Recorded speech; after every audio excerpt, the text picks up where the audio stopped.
Hi there. Okay, so we are starting lesson 2, session 1 today. The first page I want us to be on is 15. It's the Dear Family. Basically what this lesson is we're going to learn about how rigid transformations can move around and how we can tell them exactly where to move by their coordinates.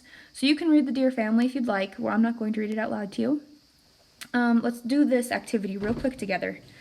So it says, many people like to draw pictures that involve shapes and patterns. Often, without realizing it, the pattern may show a shape that has been transformed. Hey, this looks like our tessellations. Look at the patterns below. Describe the transformations that you see. Okay, so they are rigid transformations because they're not changing shapes, right? Or, I mean, size and shape. But they are sliding, rotating, all this good stuff. So what is happening here? I see slides. Like, in other words, it's moving down and over. I also see rotations. Like if I were to take this original one right here and rotate it, it'd go up to here like that. And then it could slide over here and then rotate. So I see slides and rotations. I don't see any reflections, honestly. That looks like all I see over there. Down here, I definitely see some reflections happening. Like if that was the line of reflection, that one reflected over here. If here's another line of reflection, it reflected over here. But you could also say that it's sliding. So I'm going to say slides and reflections. Okay, so we've got slides, reflections, rotations. Those are all rigid transformations. You're going to like this section a lot. It's fun. So let's keep going. Now we're at lesson 2, session 1. Let me switch my paper over. Now in this lesson, we need to really look at the actual coordinates. And remember, coordinates are when they give us the actual numbers of where the points are. And remember, the first number is our x. The next number is our y. Okay, so we go over x's first, then up to the y's. X's and y's, x's and y's. You got to remember that. X's come first. Roberto uses a computer design program to make stickers. He draws ABC in the coordinate plane as shown. Then he translates ABC 5 units to the left to form ABC. Ooh, do you see these cool little tick marks? Those mean it's the new ABC so that you don't get it confused with the old ABC, okay? What are the coordinates of the new ABC? Oh, this is so much fun. Okay, so I'm going to underline what he did. He took ABC and he translated it 5 units to the left. So we're going to go over here, and we're going to take each of these points, and we're going to move them 5 squares to the left. Ready? 1, 2, 3, 4, 5. Okay, so this is my new A. I'm going to put A with a tick mark because he's new A. 1, 2, 3, 4, 5. This is new C. 1, 2, 3, 4, 5. And this is new B. Totally do this in your book, you guys, because I want you to have the practice doing this yourself. Now I'm going to erase my jumps because they're, ugly and a pain. I can't see my triangle very well if I see jumps everywhere. Okay, now I'm going to connect. Okay, so ABC now got translated 5 units to the left. What are the new coordinates? This is so fun. Oh, you guys, this is my favorite math. I'm so glad I'm teaching 8th grade math this year. So much fun. Okay, so the new coordinates of new A. Let's go find out. So remember, we always do our x's first. It went back 1, meaning -1. So back 1, comma. And now it went up 1, 2, 3, 4, 5, 6, 7, 8. So we have 1, comma, 8. Remember, up means positive. Now let's go find the new coordinates of new B. Let's see, B went back 1, so it's going to be back 1 again. Ooh, I'm really zoomed in. -1. And now we go up. Oh, I don't even need to count. Look, it's just right there at 4. So it went up 4. And now let's find the coordinates of new C. C went back 1, 2, 3, 4. So it's going to be negative 4, and then it went up 1, 2, 3, 4, 5. Up 5 means positive, down 5 would be negative. Okay. Ta-da! Okay, that's it. Down here it says try it, and I just literally put all my work underneath there. So I'm just going to grab this. I know you can't do this in your paper, so haha, so sorry. But there we go, ta-da! There's my work. Okay, let's go on. Look back. What are the coordinates of the vertices of ABC, and how do you know?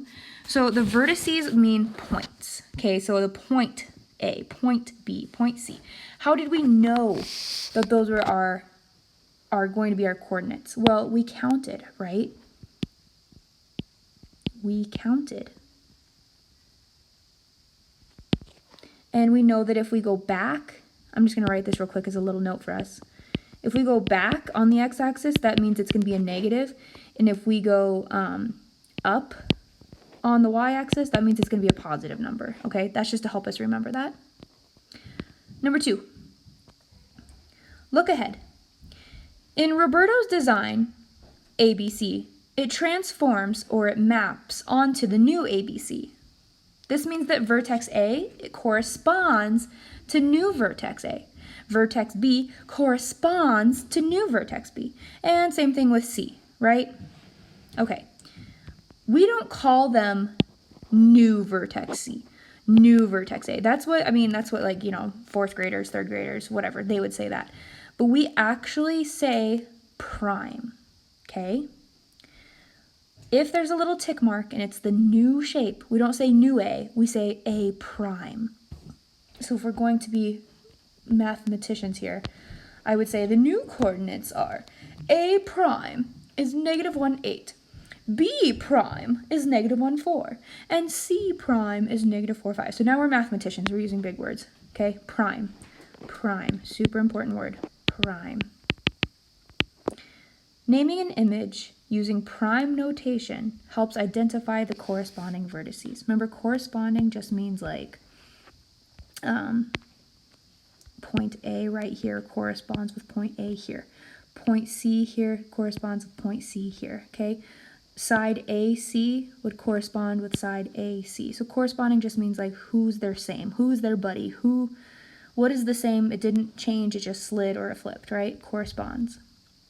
Okay, look at the table. How do the coordinates of a point change when it's translated left or right? So if the original was 4, 8, and I translate it 2 units left. Remember, left means we would go backwards, which means like negative or minus. So if I translate to the left, 4, 8, do you see how the 8 stayed the same, but the 2 changed? The 4 went back 2, which means we took 4 minus 2. And now if, let's say that we didn't move that. Ooh, sorry, that was not what I meant to do. I meant to grab the eraser. Let's say that I am still looking at my original. Let's say it translated 4 units left, okay? If it moved 4 units left, that means I subtracted 4 and got 0. What I want you guys to notice here on this table is, do you notice how the 8 and the 8 and the 8 and the 8 all stay the same? No matter what, if we are going left or right, the y stays the same. So if you're going left or right on a coordinate grid, here's our coordinate grid. If you're going left or right, your y-axis stays the same, okay? The only thing that changes is your x-axis, okay? Now, same thing down here. What they did is they're changing the y-axis. So if you look, let me grab my highlighter again. If you look, now the x is staying the same. And then they're saying if you go 2 units up, 4 units up, 2 units down, 4 units down. The only thing that's changing now is the y. And I can explain that more in class when we get together, okay? Remind me that I would like to explain this in class, because this is hard to explain over an iPad. It'd be better to be able to talk to you about it. Okay.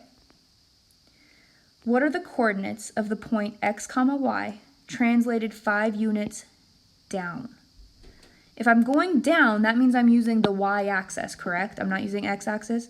So that means I'm going to take y and I'm going to subtract 5, right? So my new coordinate would be x comma y minus 5, because I don't know what y is, but I know that I'm going to go down 5 from y, okay? So basically what I want you to get at is that if it says up or down, that means you're dealing with the y-axis. If it says left or right, it means you're dealing with the x-axis, okay?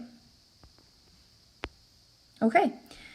And that would mean we are going to do the vertex. Ooh, this will be fun stuff for math tomorrow. Okay, so we'll be doing this together in class.